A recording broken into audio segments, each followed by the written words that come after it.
commence donc avec, évidemment, le nom du nouveau locataire de Matignon qui est toujours attendu, peut-être, probablement. On ne sait plus vraiment quel adverbe convient le mieux. Attendu donc normalement ce soir.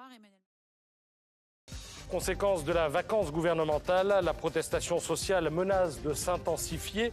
La CGT mobilise ses troupes pour l'emploi et l'industrie. Pas moins de 120 manifestations sur l'ensemble du territoire aujourd'hui et quelques perturbations dans le RER parisien et les trains régionaux. Et oui, en effet, de nombreuses professions sont représentées dans ce cortège. Il y a évidemment beaucoup de personnel de la santé. On a croisé des policiers, des enseignants. Et puis, Sylvie, vous êtes-vous postière? Expliquez-nous pourquoi vous avez choisi de vous mobiliser aujourd'hui. Eh bien parce que dans notre secteur des activités postales, nous sommes soumis à de nombreuses suppressions d'emplois. Ce sont des milliers chaque année qui sont supprimés. Ça vous inquiète cette situation aujourd'hui dans votre secteur, dans votre profession? Bien sûr que ça nous inquiète. C'est quand même une grande entreprise et de voir ces milliers de suppressions d'emplois c'est très inquiétant. Et on a eu une annonce dernièrement comme quoi la Poste ne ferait plus de recours à l'intérim. Vous êtes dans quel état d'esprit aujourd'hui? C'est vrai que le cortège il est assez clairsemé. On s'attendait à une mobilisation peut-être un peu plus importante. Qu'est-ce qui se passe? Est-ce que les gens en ont concrètement ras-le-bol, n'y croient plus? Si, je crois que quand même il ne faut pas désespérer, mais bien sûr qu'il y a un état d'esprit et les travailleurs ne sont pas en dehors de la société. Donc oui, on est dans une situation compliquée aujourd'hui. Pour autant, le mécontentement est réel et de nombreuses luttes locales montrent que les travailleurs se mobilisent beaucoup. Alors on attend une nomination peut-être d'un Premier ministre ce soir. Qu'est-ce que vous en attendez, vous, de ce futur gouvernement?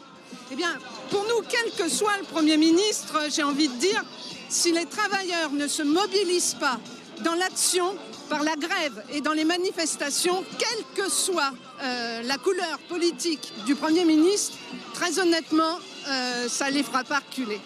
Selon vous, c'est à vous de faire entendre finalement votre voix? Alors, c'est aux travailleurs de faire entendre leur voix pour peser sur les politiques qui vont transformer dans la loi les revendications des travailleurs. Nous avons besoin des politiques aussi.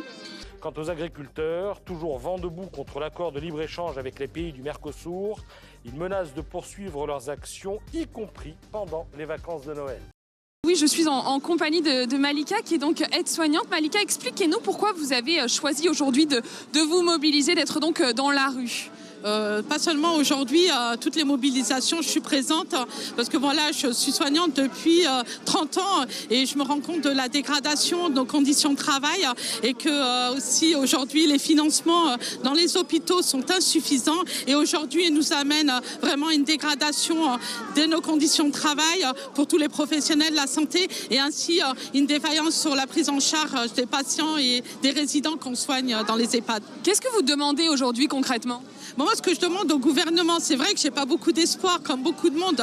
Effectivement, j'attends, mais vraiment, et c'est peut-être un rêve, j'attends qu'il y ait vraiment des moyens qui sont donnés pour les hôpitaux, pour les EHPAD, pour les aides à domicile, vraiment parce qu'aujourd'hui, la situation est tellement dramatique. Donc, vraiment, j'attends d'un gouvernement qui répond vraiment à nos attentes, tant pour les professionnels de la santé et tant pour les usagers. Alors aujourd'hui, c'est une journée particulière. On attend potentiellement la nomination d'un Premier ministre ce soir. Qu'est-ce que vous espérez, vous? Oh, j'espère plus rien. Vous avez bien vu que c'est le désordre complet actuellement avec tous les vétos concernant toutes les lois qui sont insuffisantes et que je soutiens. Aujourd'hui, ce gouvernement, j'ai aucune attente à moins qu'il y ait vraiment un miracle et que le président, M. Macron, puisse ouvrir un peu la porte au monde, à la population et répondre aux enjeux qu'il y a dans notre société et surtout notre belle France.